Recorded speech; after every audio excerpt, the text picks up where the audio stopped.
片。 There are 3 enamel beads on the red string. It's so beautiful. Who gave it to you? It's Professor Chu. Thank you. It's fine. The red thread represents good luck, everything safe and smooth. And the enameled means innocence and purity. That's what I wish you. It's so delicate. Hello everyone, welcome to the class. Today we are going to talk about export of Chinese porcelain in the Ming Dynasty at the end of the Ming Dynasty. With upheaval within the Ming government, the imperial kings ceased production. The commoners kings at Jingdezhen benefited from a newly discovered source of healing and were now free of the restraint posed by the imperial kings. Jingdezhen craftsmen produced products of different styles and characteristics for the particular needs of its customers. For the Japanese, since the arrived tea merchants or drinkers and prefer bold or unrestrained designs, Jingdezhen artisans therefore made Qinghua porcelain with highly impressionistic illustrations, as well as what the Chinese now call the Honglü Cai, also known as Tianqi Chihui. Tianqi was the region title of the second to last Ming rule from 1621 to 1627 AD. The largest styles of this impressionistic Qinghua and Honglü Cai were highly acclaimed by the Japanese. Many pieces dating from this time period are still preserved today. The Qinghua porcelain of Jingdezhen during that time had 2 variations, thick and thin. Those with a thick body were mostly shipped to Japan. The Honglü Cai exported to Japan had largely thick bodies with a few exceptions, and have created a unique board style, while the thin bodies pieces stayed within China or were sold to other countries. To target the European market, Jingdezhen's craftsmen created a batch of highly decorative Qinghua porcelain with exquisite designs. Are there many such objects? These porcelains came in many forms such as bowls, pots, vases, plates, and more. The plates were rather numerous. What are the decorative techniques? Their surfaces were first divided into geometric windows of either equal or unequal areas. Each area would be adorned with images of fruits, flowers, and other gorgeous designs. The large geometric windows were fitted with smaller windows in between, which contained the 8 treasures, pearl and jade, and other patterns. These geometric windows were like the petals of the lotus flower, thus were referred to by the Japanese as lotus hands, and the Europeans called them clock porcelain. At the center of the place were paintings of still life or landscape that were rather popular then in Northern Europe. There was also a type of wine flask with floral ware decoration, which was decorated with designs of tulip on the neck and lotus patterns on the body.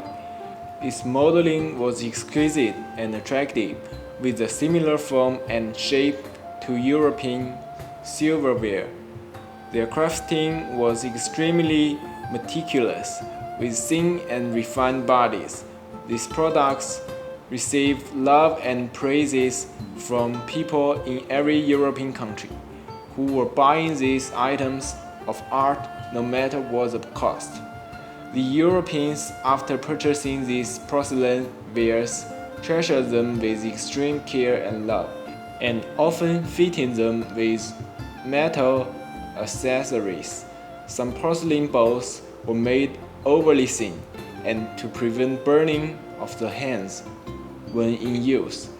They were fitted with a metal ring that connected the mouth and base of the bowl.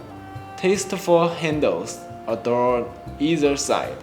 On the aforementioned wine flask, a silver shell can be attached to its mouth and connected to the neck with a silver chain. These types of accessories not only made the use of porcelain ware more convenient, but with added beauty at the same time to enhance the overall experience. In the first year of the Chongzhen period, 1628 to 1644 AD, with a large demand than supply of lotus hand porcelain wares, the Japanese tea merchants from Oribe also placed orders for something similar, which were neatly designed and illustrated highly decorative tea ware with certain Japanese elements. This action spurred a whole new batch of Xiangrui style porcelain for daily uses. The painting technique used for these new porcelains were different from export Qinghua and Honglücai to Japan, the former being a painting-centered craft, while the latter being reliant on patterns and designs. Xiangrui porcelain was more varied and unpredictable as illustrations and graphic patterns, realistic and abstract images can all appear on it at the same time, complementing and contrasting each other. Why is it called Xiangrui porcelain? The name Xiangrui came about because these porcelain wares were all marked with the Xiangrui seal print below the base, while some had Japanese writing printed at the bottom. Some Japanese scholars believe that Xiangrui porcelain was the creation of a Japanese artisan living in China, and after being made and sold in China for about 20 years, the craft was introduced to Japan. However, some scholars say otherwise, believing that Xiangrui was the work of the Chinese and had nothing to do with the Japanese. Regardless of the differing opinions, the Chinese ceramics industry by the end of the Ming Dynasty truly inspired Japan. Many places in Japan, including Arita, Imori, Kyoto, and others began their own porcelain production, and the wares were also exported to Europe, especially during the early Qing period, with the newly established Qing regime still not fully rooted in the country. All international trade was stopped in China as sea shipments were banned. Seeing this as a great opportunity, Japan capitalized on the situation and created large quantities of porcelain based on the Chinese products and sold them to European buyers.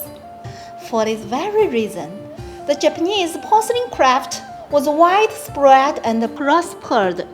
Jingdezhen, by the end of the Ming Dynasty, aside from Qinghua porcelain, also produced colored porcelain, or caici. As explained previously, Jingdezhen produced much bold and freestyle Honglücai for the Japanese tea merchants. This was done by adding the colors of red, green, and yellow on top of Qinghua, with red as the primary color. In addition, there was a new breed of colored porcelain called the Daming Wucai, literally 5 colors of the Great Ming. How about the decoration style of Daming Wucai? Daming Wucai's style was akin to that of the Qinghua porcelain made for European markets, but was also influenced by the Honglücai's free and expressive style. Thus, it used red, yellow, blue, green, purple, and black pigments as decoration. 大明五彩 was very particular and refined, enriching color composition and inducing a lavish and bold style at the same time. With already great demand domestically, 五彩 of the late Ming was also purchased by the Japanese and the Europeans in very impressive quantities.